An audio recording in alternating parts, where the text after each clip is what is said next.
whole point of allowing for street clothing is not only to shield jurors from the fact that you are in custody, but also you being in a suit and a tie or other street clothing, I think also lends to the dignity of the proceedings. This is a trial. Again, it is your choice. Are you willing to go back to your cell and be dressed in the street clothes that you previously appeared in? With all due respect, I do not agree with that assessment whatsoever. There's no possible way that anybody will not know that I am in custody. I think that's a well-known fact because it's reported on every day in the media. It's shown every day on the news where I am, what jail I'm housed in, and that I'm in custody. It's virtually impossible for anybody to not know that I'm in custody. Mr. Brooks, did you hear the question that I asked you? And I respectfully keep the position that I just put on the record. Mr. Brooks, I will ask you again. Are you willing to go back to your cell or into the jail and put on street clothes? I do not consent or agree to anything that you just stated, Your Honor. All right, he did not provide an answer to a very direct question. Let the record be very clear that Mr. Brooks was given multiple opportunities to answer that question. And go back, Mr. Brooks, that's yet another interruption.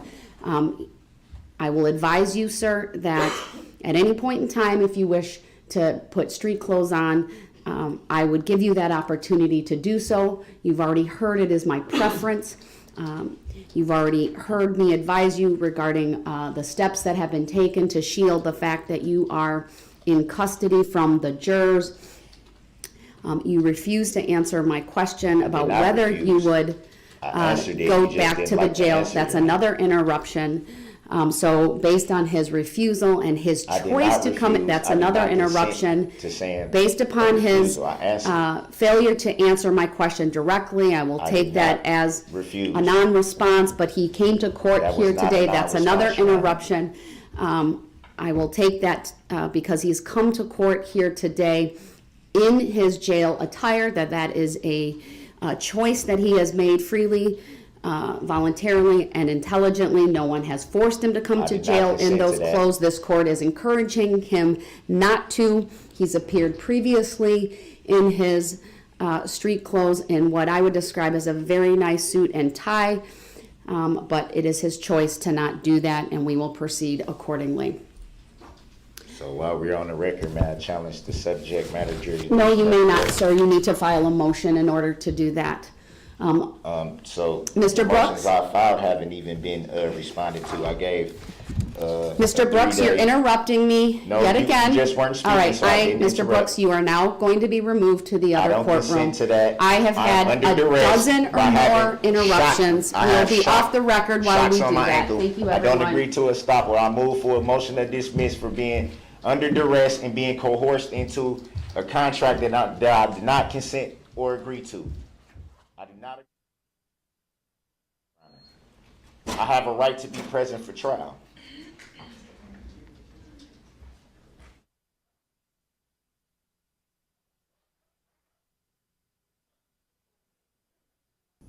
I'll publish that as well.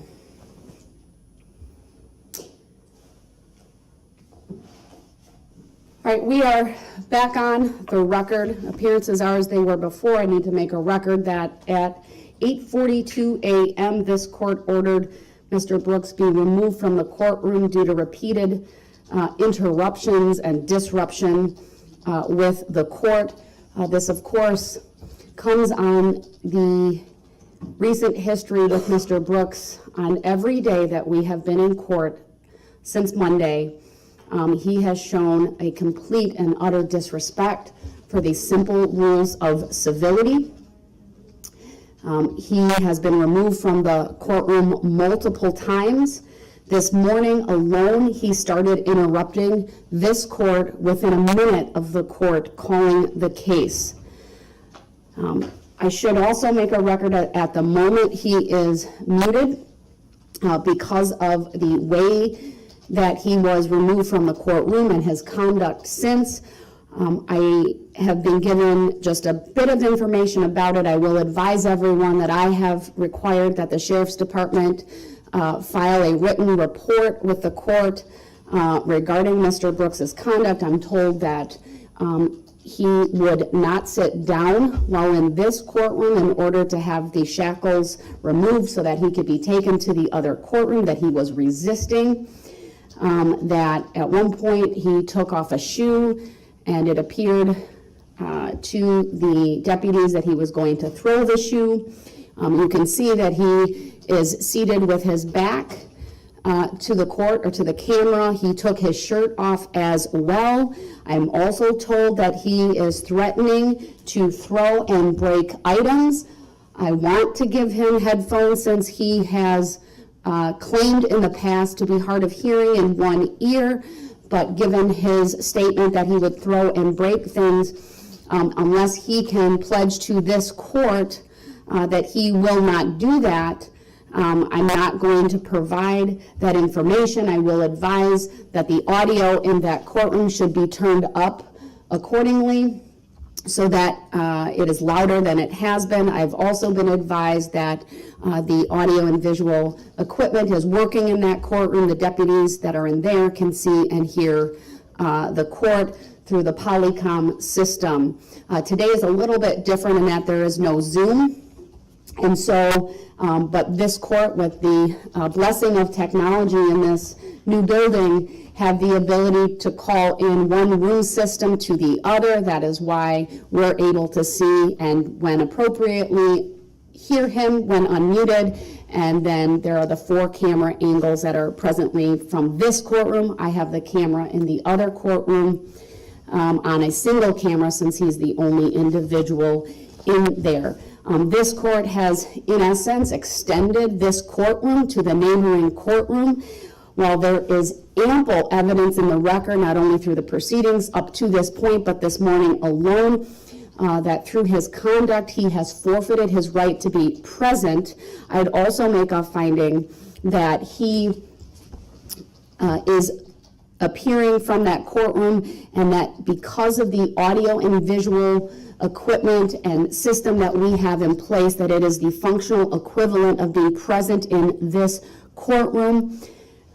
This court has relied repeatedly on Illinois versus Allen. I've read portions of that case into the record. I don't intend to go through that at length here today, other than to indicate that trial judges that are confronted with disruptive, contemptuous, stubbornly defiant defendants must be given sufficient discretion to meet the circumstances of each case. No one formula exists for maintaining the appropriate courtroom atmosphere will be best in all situations. And in that case, there were at least 3 constitutionally permissible ways for a trial judge to handle a stubbornly defiant defendant, which this court would find Mr. Brooks squarely has become and has demonstrated over the course of these last few days. One option is to bind and gag him. I've already talked about at a previous hearing why I choose not to do that. Cite him for contempt. I choose not to do that either. The third is to take him out of the courtroom until he promises to conduct himself properly. Mr. Brooks today, of course, showed up in court from the jail in his jail attire. He does that by his choice. I gave him the opportunity to go back to the jail to put on his suit and tie or other street clothes. He refused to answer that question. This court will continue with this trial, as I have previously indicated. There are many resources that have been put into bringing this day to bear, and it is important for all involved that this trial continue. Again, Mr. Brooks has given the opportunity to appear from that other courtroom. At this point, I'm still in the final housekeeping matters, and so he clearly has forfeited his right to be present for that. I will advise Mr. Brooks, as I have advised him repeatedly, if at any point in time he wants to come back and he is willing to promise that he will abide by the rules of courtesy and decorum and be civil and show respect for the court proceedings for all individuals in this courtroom, including Mr. Brooks himself, then he may come back in. It's also my intention to give him that opportunity at each new stage. But again, we are in the preliminary stage prior to the jury being brought in. I would note it's a little after 9:06 a.m. At all times throughout the court's statements thus far, since going back on the record, Mr. Brooks still appears to be communicating, or at least attempting to communicate with someone else. I can see his hands moving. He has turned his back. I can tell that he can hear me because he shakes his head no at a point in time where it's clear he's disagreeing with something that I've said.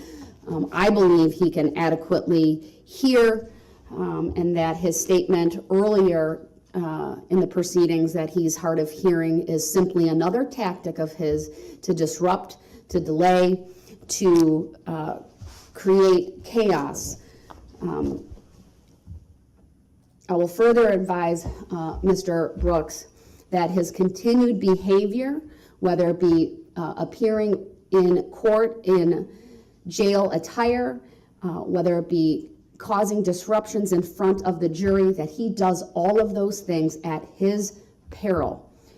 But I will, of course, take appropriate steps to limit what the jury can hear, if appropriate.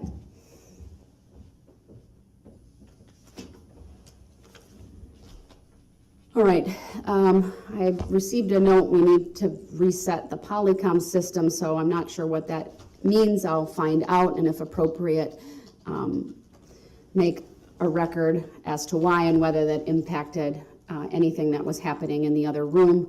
But at this point, while I'm not going to get off the bench, we're going to take a short recess for that resetting to take place. I would request an opportunity to be heard then, Your Honor, when we go back on the record, please. Absolutely.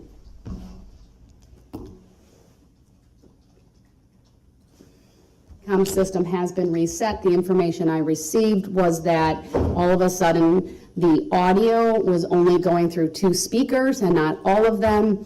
A simple reboot of the Polycom system over there took care of that, and I have confirmed that it's working properly. Before I turn to you, Attorney Opper, because I'm not sure if Mr. Brooks heard this or not, at the very end, before I removed him, I wanted to make sure that the record is very clear. I will note a continuing objection to the issues he raises regarding his name and other things. There are filings that substantiate that. It will be my position it's not needed for him to do that every single day because I've noted a continuing objection. With that, you wanted to make an additional record? Yes, Your Honor, it's probably appropriate at this stage. I did want to address a topic that's maybe not been raised in the courtroom, but has been raised in the public, and it seems to kind of go hand in hand with the events of this morning, and that is the mental competency of Mr. Darrell Brooks to proceed to trial. The court is well aware that the district attorney has an obligation and a duty to raise any concerns as to the competency of any defendant to proceed to trial. Any counsel representing Mr. Brooks would have that same obligation, and the court itself, if it had a concern as to the competency of any defendant to proceed, can request an evaluation that's pursuant to 971.14 of the Wisconsin statutes.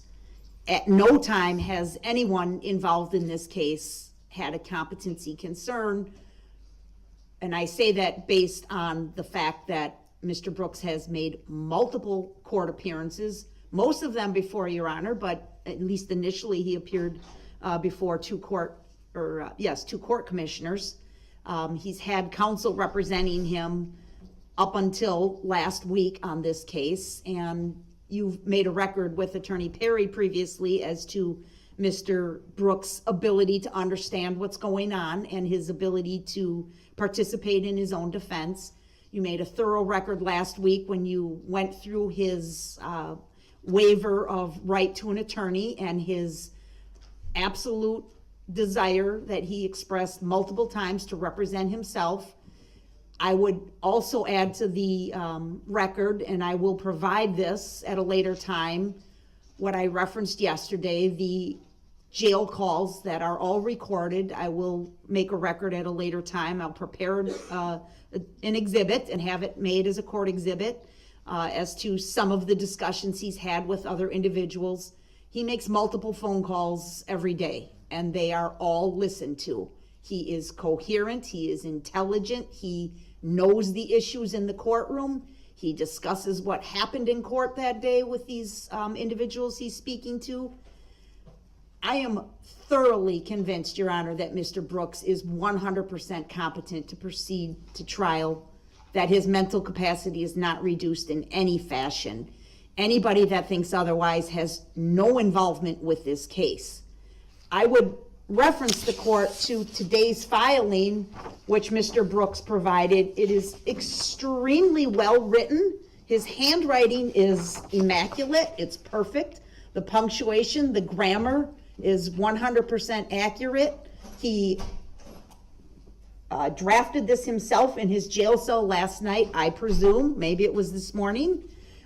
He has continued with the same objections that he has been making repeatedly in this case. So he clearly understands the issues. He understands the defense that he wants to pursue.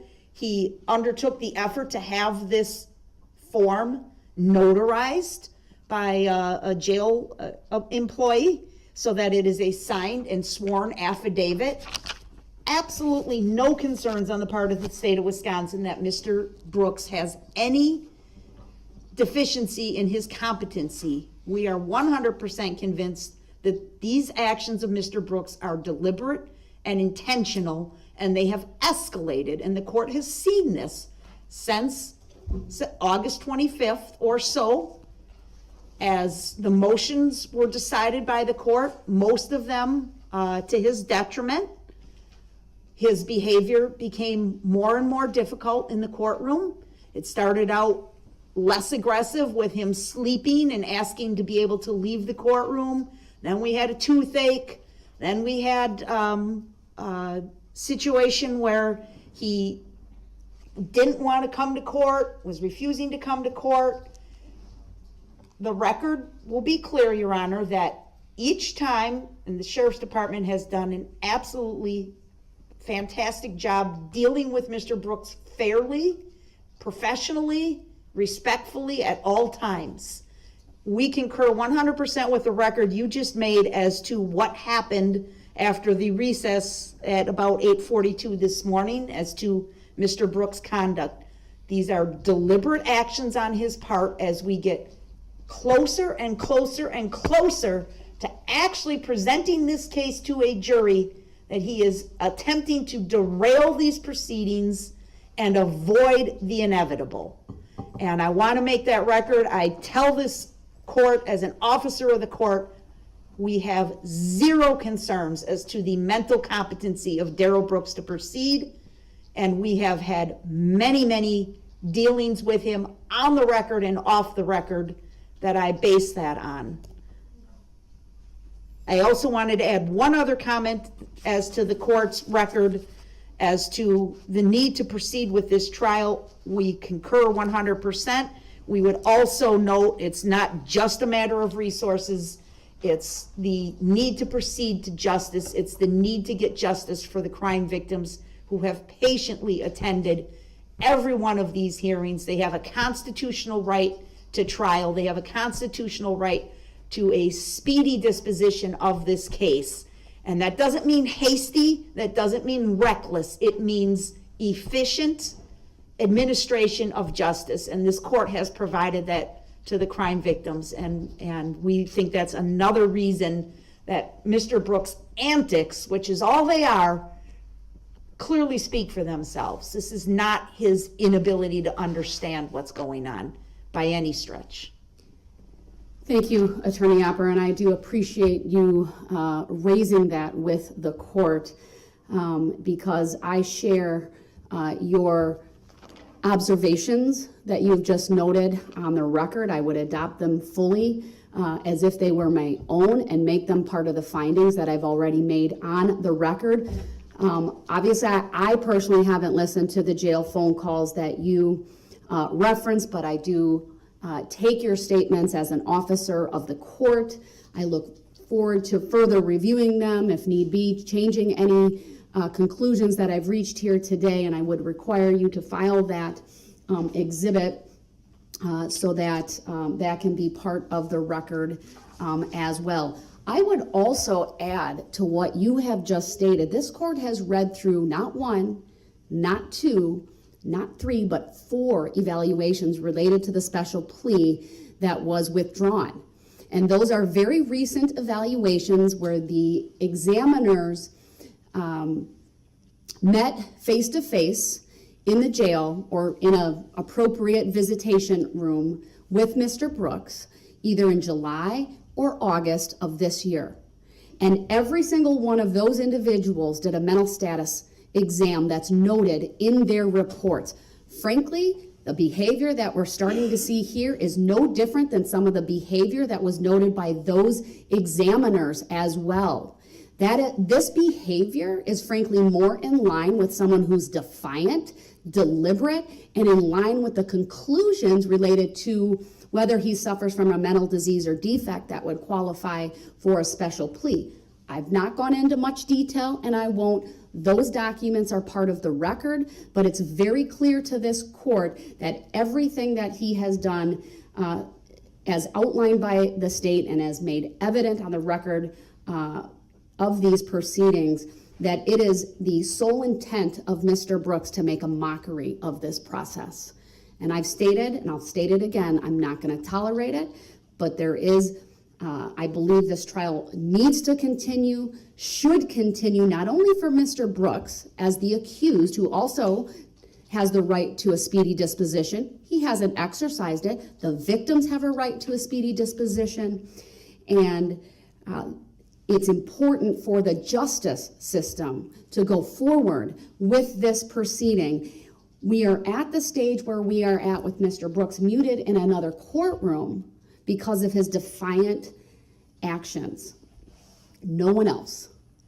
And I appreciate everyone's patience as the court goes through these things. Frankly, gives Mr. Brooks time after time after time to conform his conduct to the clear expectations, but he just simply flat out refuses to do so.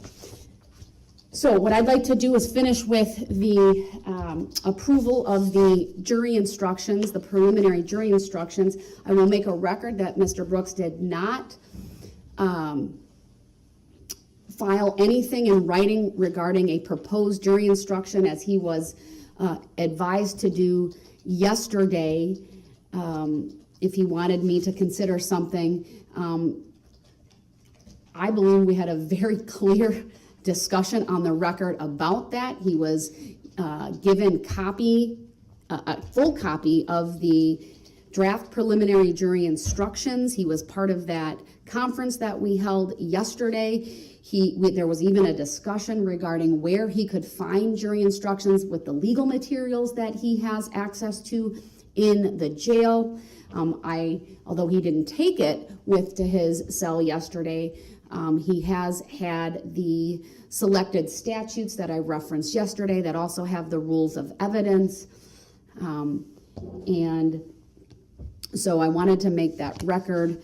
I don't have anything from him this morning regarding any additional jury instructions. Has the state had an opportunity to now review the preliminary jury instructions with all the changes that were made yesterday? We have. Any objection to those? No. All right.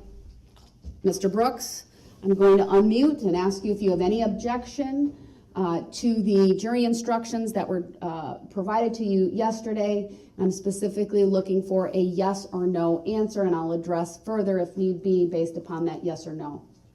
The microphone is unmuted.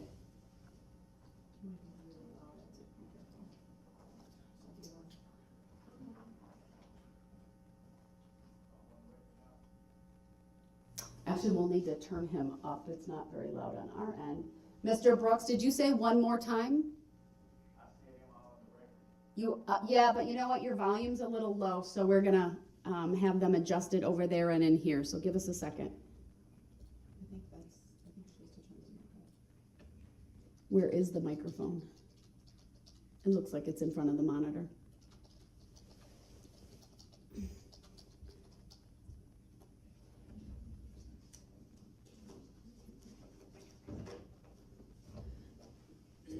Mr. Brooks? Try again. Am I on the record? You are on the record. Ooh, that's loud now. We'll turn ours down. Mr. Brooks, do you, yes or no question, do you have any objection to the preliminary jury instructions that were provided to you yesterday?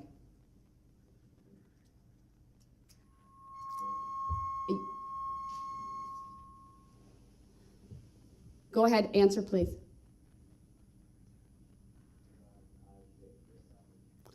All right, your objection is noted for the record, and I'm just putting the mute back on. He provided that objection without any legal basis. I muted him just so I could ask this question. I'll be right with you, Captain. Mr. Brooks, do you have a legal basis to object to those preliminary jury instructions? I'm unmuting you.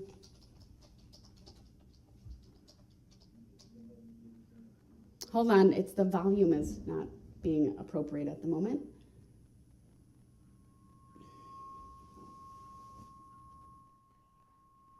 There needs. Try it again, sir. I apologize for the technical issue. All right, the technical, we're gonna have to figure that out. It's not appropriately working. I do appreciate that he was able to hear me because he leaned in to answer, so I just want to make that record. I'm going to go take a recess. I'll just mute while we're doing that, just so I can figure out what the audio issue is, and then we'll go from there. The audio issue, I also was advised by the captain that Mr. Brooks was requesting medical attention and reporting a small cut to a finger as a result of when he was removed from this courtroom and taken to the other courtroom. I was further advised that there are no signs of blood, and that when asked, he refused to show his hands. At this time, I'm not going to pause the proceedings further for him to be seen by jail medical, but at an appropriate break, that will be done. And I also want to make a record that Mr. Brooks has put his shirt back on. He continues to sit with his back to the camera. Mr. Brooks, I want you to be advised that I believe it's important that you face the camera so that you are facing the court. You can see and hear. It's my understanding you were not willing to cooperate with being shackled, and for the moment, you are not, but at this point, given your conduct from before, I'm going to require, after we take the next break, that the Sheriff's Department put you in the chair face forward and with shackles on your ankle as you are in custody, and that is appropriate. Now, I want to turn back to the issue with the jury instructions, Mr. Brooks. You indicated you had an objection. My next question to you is, what is the legal basis for the objection? I'm going to unmute so you can answer. Go ahead, sir. You need to turn around so I can hear you. Part of the issue is he's also not facing the microphone, and so I need to hear him, and he needs to turn around.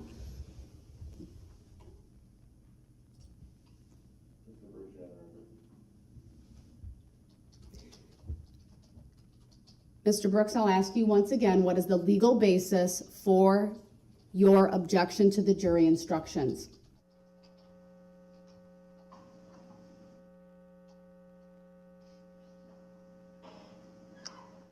I'll ask a third and final time, sir, what is the legal basis for your objection to the jury instructions? I wasn't allowed to make, I can't even hear what she's saying all the way, man. It's too low. You want your headset? Mr. Brooks, I can hear the deputies over there. I know they can hear me. That's been confirmed. There is the headset available to use should you wish to use it. If you can't hear, I would ask that you put them on. Mr. Brooks? You just put it down. I'm able to hear. He said to the deputy, put them down. I don't want them. All right, I'm going to mute once again so I continue with my record. He did not answer the question, what is the legal basis for the objection? I asked that question 3 times based upon that non-response. His objection is noted for the record, and I will approve the preliminary jury instructions that are on file with the court. Obviously, they'll be uploaded once I read them, but all parties have been given copies of those.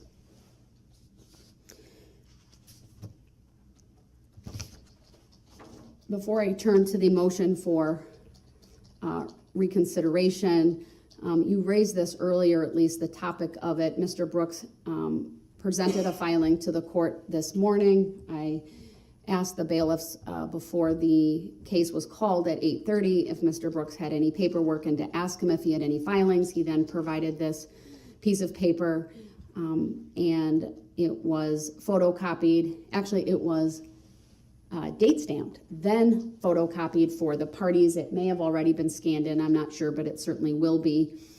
I've had an opportunity to review this document. Based upon my review, I don't believe any response is even required. It's his affidavit. He's providing certain disclosures, but there's nothing about that that requests any relief from the court. Certainly no legal statutes or constitutional provisions are referenced.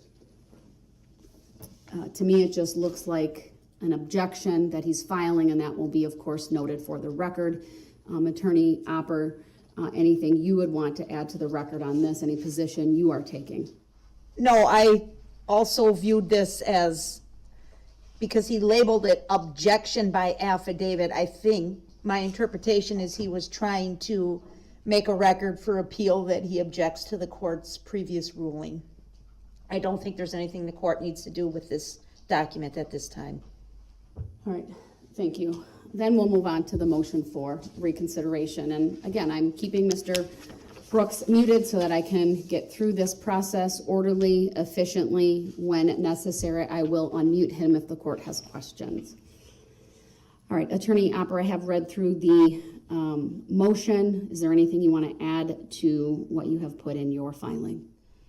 Only one other observation, Your Honor, that since I filed that, the events of the last couple days, I think further support my request. Not that the defendant's behavior in the courtroom has anything to do with the broadcasting of victims and witnesses, but I think the stress that is going to be placed upon them potentially by Mr. Brooks' behavior will be additional challenge to them as they testify, and so not having their faces displayed, I think, would help ease some of that tension for those individuals. Mr. Brooks, my first question to you is, do you have a position on the state's request in their motion for reconsideration? I'm looking for a yes or no answer. If you, I'll unmute and provide that to me. Go I ahead. didn't hear what they said. I just put the headphones on, so I didn't even hear what she said. Sir, it's a written document that was filed, and you were provided a copy of that yesterday. We took a recess yesterday so it could be served upon you. If you haven't read it, that's your choice. What I'm asking you is, do you have any position on their request for this court to reconsider the denial of the court's the denial of the state's request to prohibit the photography and video recording of victims and witnesses, and specifically their faces, while they testify. A ruling was already, we already talked about that. You already ruled that the victims and witnesses will be shown. That was already ruled on. You are correct, but they filed a motion for reconsideration. That's the document that was provided to you yesterday. I'm asking if you have any position on the request that I reconsider my ruling. Yeah, it was everything's supposed to be public. This is a public trial. I don't understand why there would be even the need to reconsider what you already ruled on at this point, as far as to that particular issue. I take your It's a public trial. It's a public trial. Anybody can essentially watch the trial. And like I said, as far as with the technology that we're in now, if they have to be sworn in by name, that in itself makes them easy to, if somebody wanted to pull them up or find them or find out who was testifying at any given time testimony is given, it'd be pretty easy for them to be found and to be seen. So, I mean, that's just the age we're in anyway, as far as with social media and Google and all these different things. We got all this technology basically at our fingertips. So I don't understand how it needs to be changed at this point when it was already ruled that this is a public trial. There's going to be a lot of things that are going to be shown. Why not keep everything public the way that it's intended to be? And because of the fact that you've already ruled on it, made that on the record,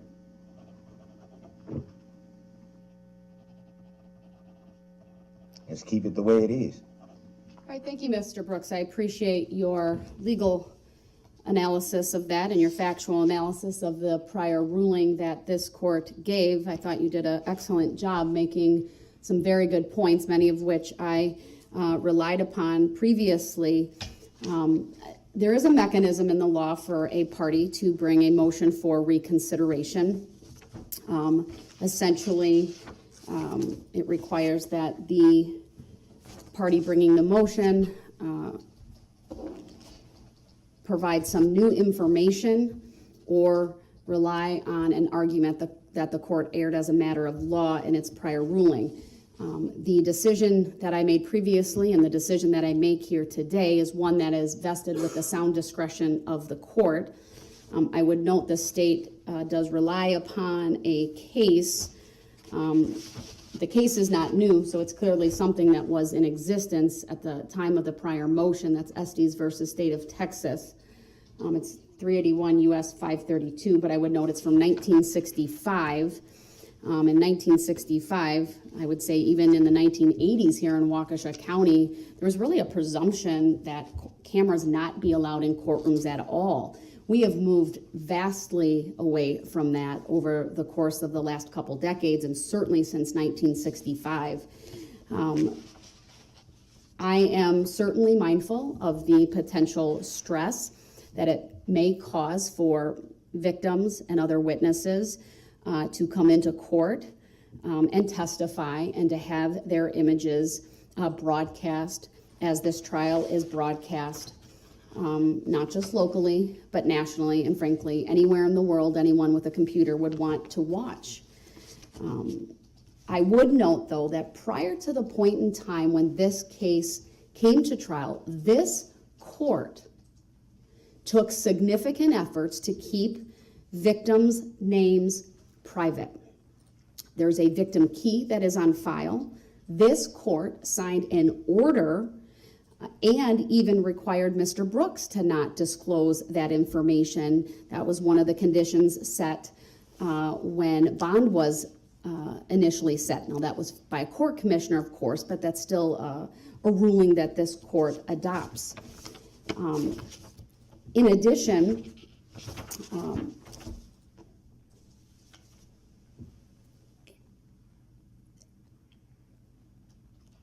I believe I've done, up to this point, everything that I could to preserve their privacy. I don't frankly want to create an issue that could be an appellate issue. I think this potentially could be that if I limit the capturing of victim and witnesses' images. I'm aware of Marcy's law, certainly aware of the provisions that the state cites, but the fact remains the time has now come for this trial to be conducted. This is a public trial. The right to a public trial is not only for the defendant, but the state, but the public. All of the names are a matter of public record. This court obviously went through all of the names of the witnesses during the jury selection process. In the jury instruction, the names of all the victims will be read. The state agreed that it was time to put that information in a public document and on the record because the time for trial has come. The cameras in the courtroom not only facilitate the viewing of a public trial where anyone could walk in to this courtroom, space permitted, to watch, but it facilitates victim rights as well. And that is because there are a large number of victims in this case. This court could not have all the victims and the public and the media who wanted to be here present. Frankly, I think it's because of how this court has allowed the proceedings to be live streamed that we don't have even a full courtroom here today. There is no doubt this case has received great public interest, but this is a case that the state brought charges, and rightly so. I understand it won't be easy, it may be messy, it may even be stressful, but it's important to the integrity of these proceedings, the perception of how things are conducted in this courtroom, that all witnesses, that all victims, with the exception of the one thing I accepted previously, be viewed in its fullness to the public. I maintain the exception for juvenile witnesses.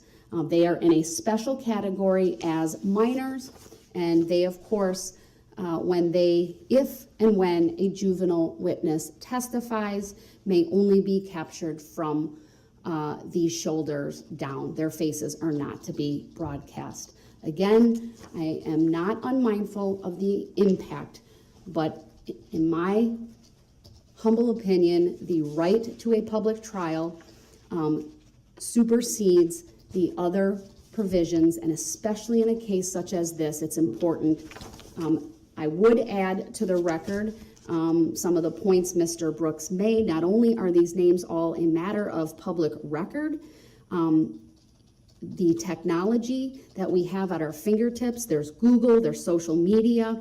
It's very easily to identify these individuals and search for them in other ways. I'd also add that there have been a number of news reports, media accounts, newspaper articles about victims, naming them. I'm aware of one such broadcast this morning on Channel 4. I cannot presume that all victims, all witnesses want this. And I want to keep this trial going, and that's what we will do. So the request is denied.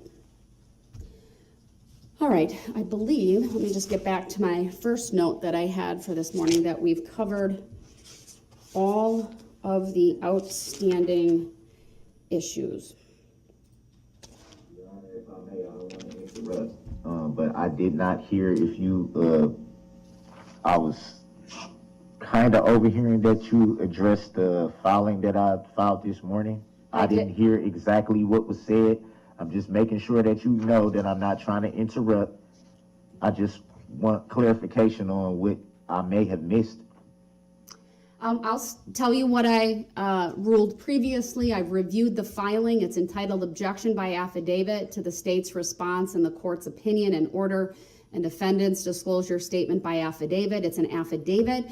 It does not request any relief from the court. I have interpreted what you have filed as an objection to be noted on the record. It has been accepted, it has been filed, and that your objection is noted. The court need not take any specific action as it relates to it. I further indicated that, again, no relief was requested, but also there's no statutory or constitutional or law that you cite to that I could even interpret as a request for relief. So that's how I'm going to address that filing, sir. It's noted for the record. Can I say one thing about that? Quickly, sir. I need to keep going. I was filing that paperwork, I would say pursuant to the federal rules of criminal procedure under Rule 12.4 about the disclosure statement. All right, I'll note so I that will- for the record, sir, but it was not in your filing. So that's a judicial determination, Your Honor? I believe I had one other thing. Oh, I did want to put on the record, and that is when we were testing the audio, I did advise the sheriff's department to let Mr. Brooks know, to ask him on my behalf if he wanted to come back into this courtroom. My understanding is he declined. No, that is not accurate, Your Honor. Mr. Brooks? The reason, Mr. I Brooks? would just want it. Hold on, I'm going for to the mute you record. for a second unless you stop and listen to me. I just heard what you said, but I just. I'm not want to correct asking the for a record because response, it's not- sir. Mr. Brooks? It's not. It's Okay, not accurate, you're Your Honor. interrupting. Hold on. You're interrupting me, sir. I wasn't looking for a response. I'm happy to ask you the question myself on the record for you to answer it. I will give you the opportunity to come back into this courtroom. You have demonstrated that you can make cogent, coherent, articulate arguments on the record. You just did that. You've been respectful for the time being. I will ask you, sir, do you want to come back into this courtroom? You've been unmuted to answer that question. Not until I can receive medical treatment for the bruise that I have on my arm and the cut. You just said a while ago on the record that you cannot see blood. That's because I wiped it on my pants and you can still see the blood in the cut and a big bruise right here on my arm. I was told that the nurse would be coming in to see me, and then I was told, no, she's going to come at the next recess, which we just took. I know it was technical difficulties why you called the recess, but that was more than enough time for me to at least be seen, at least get the cut cleaned out and get it bandaged, at least at minimum that, and for somebody to look at this bruise. That was my position on why I was not yet ready to come back into the court, because I feel like this needs to be addressed. All right, Mr. Brooks, I understand your request. I'm denying the request to take an adjournment, or I'm sorry, to take a break at this time. I'm not asking for a break. I didn't ask for a break. I was just saying that at the time that there was the technical difficulty recess, before you even called that, Your Honor, I was told that a nurse was coming in at that time, but then when you called the recess for the technical difficulty, I was then told that I would have to wait until another recess to be able to be seen by the nurse, which my thing was, I Mr. wanted Brooks, to you've get made seen your by the record, nurse. okay? I don't need you to go further with that. You've made your record. I'm going to mute you for the time being. I want you to be aware, sir, I was advised regarding the cut. The bruise is new information. I made a determination that you would be seen at the next appropriate break.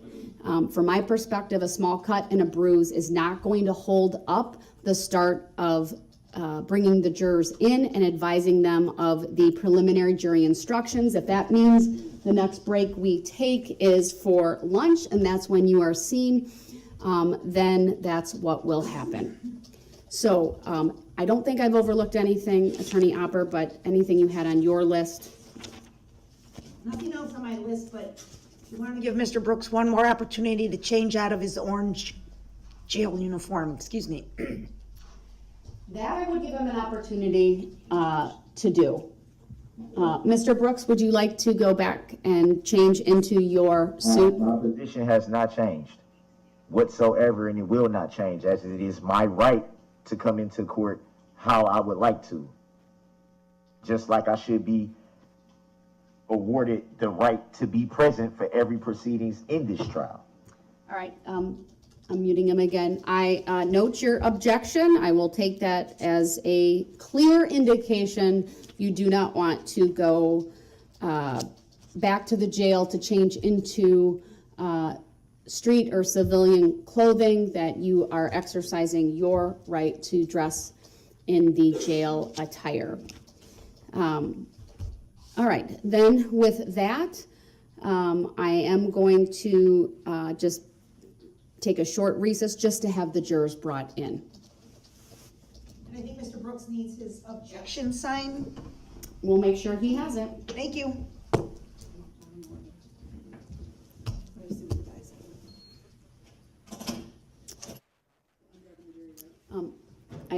Let me actually go back on the record for a second. Mr. Brooks, when the jury comes in, I am going to read through the preliminary jury instructions.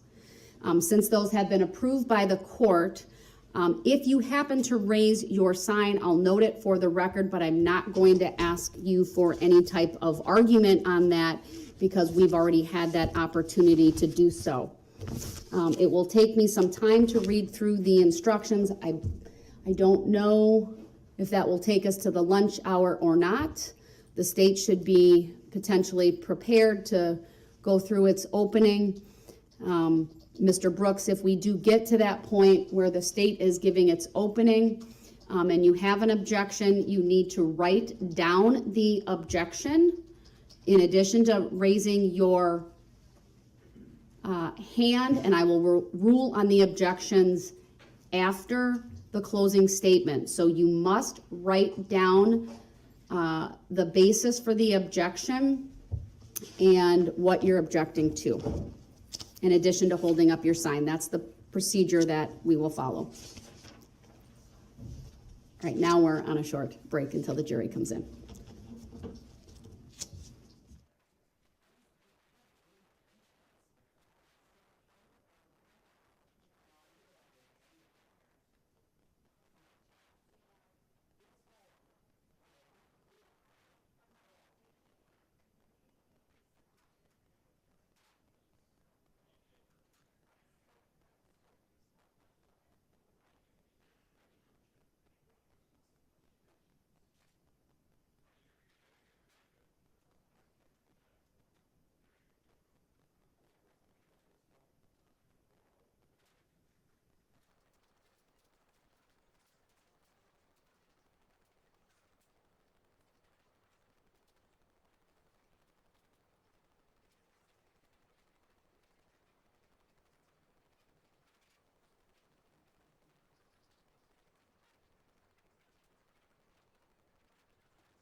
Gentlemen of the jury, and everyone may be seated. I appreciate your patience as the court addressed some important legal matters with the parties this morning. I'm going to read through the preliminary instructions at this time. Please pay careful attention. Just as a reminder, they're not something you need to memorize. Ultimately, at the close of the case, a very similar set of instructions are provided to the jurors to take back to the jury room. Before this trial begins, there are certain instructions you should have to better understand your functions as a juror and how you should conduct yourself during the trial. Your duty is to decide the case based only on the evidence presented at trial and the law given to you by the court. Anything you may see or hear outside the courtroom is not evidence. All people deserve fair treatment in our justice system, regardless of their race, national origin, religion, age, ability, gender identity, sexual orientation, education, income level, or any other personal characteristic. People make assumptions and form opinions from their own personal backgrounds and experiences. Generally, we are aware of these things, but you should consider the possibility that you have biases of which you may not be aware, which can affect how you evaluate information and make decisions. You must carefully evaluate the evidence and resist any urge to reach a verdict that is influenced by any bias for or against any party, witness, or attorney. Personal opinions, preferences, or biases have no place in the courtroom, where our goal is to treat all parties equally and to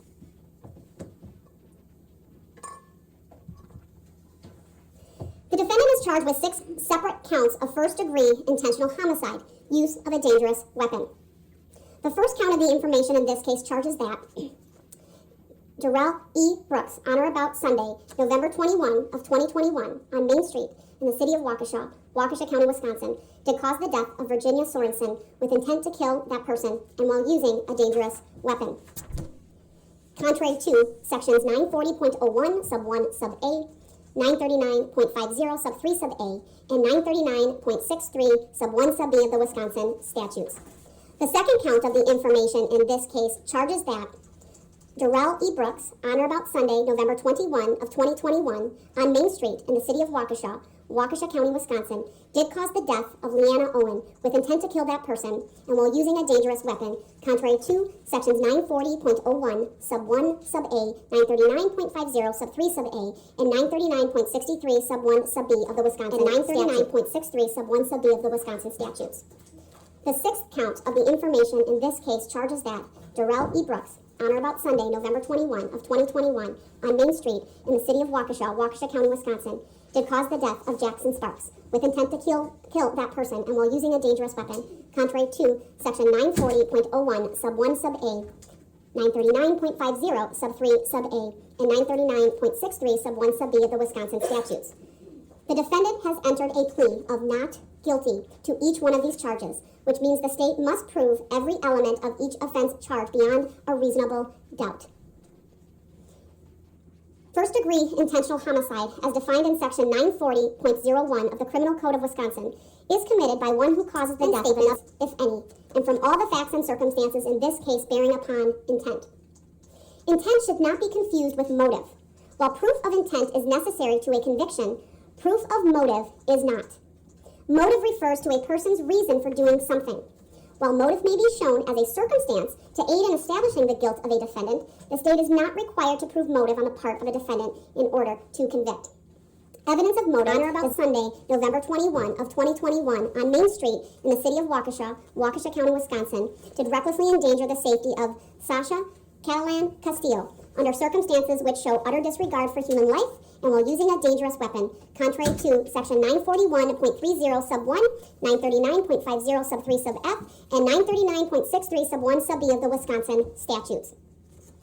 The 10th count of the information in this case charges that Darrell E. Brooks, on or about Sunday, November 21 of 2021, on Main Street in the city of Waukesha, Waukesha County, Wisconsin, did recklessly endanger the safety of Maura Gilchrist under circumstances which show utter disregard for human life and while using a dangerous weapon, contrary to section 941.30 sub 1, 939.50 sub 3 sub F, and 939.63 sub 1 sub B of the Wisconsin statutes.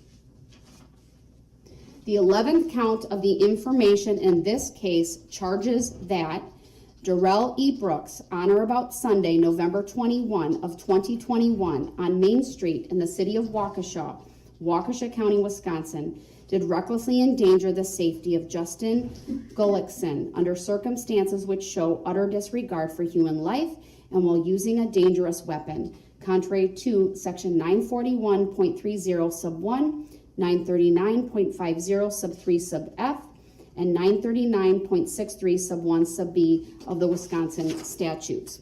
13th count of the information in this case charges that Darrell E. Brooks, on or about Sunday, November 21 of 2021, on Main Street in the city of Waukesha, Waukesha County, Wisconsin, did recklessly endanger the safety of Aiden Loughran under circumstances which show utter disregard for human life and while using a dangerous weapon, contrary to Section 941.30 sub 1, 939.50 sub 3 sub F, and 939.63 sub 1 sub B of the Wisconsin statutes. The 14th count of the information in this case charges that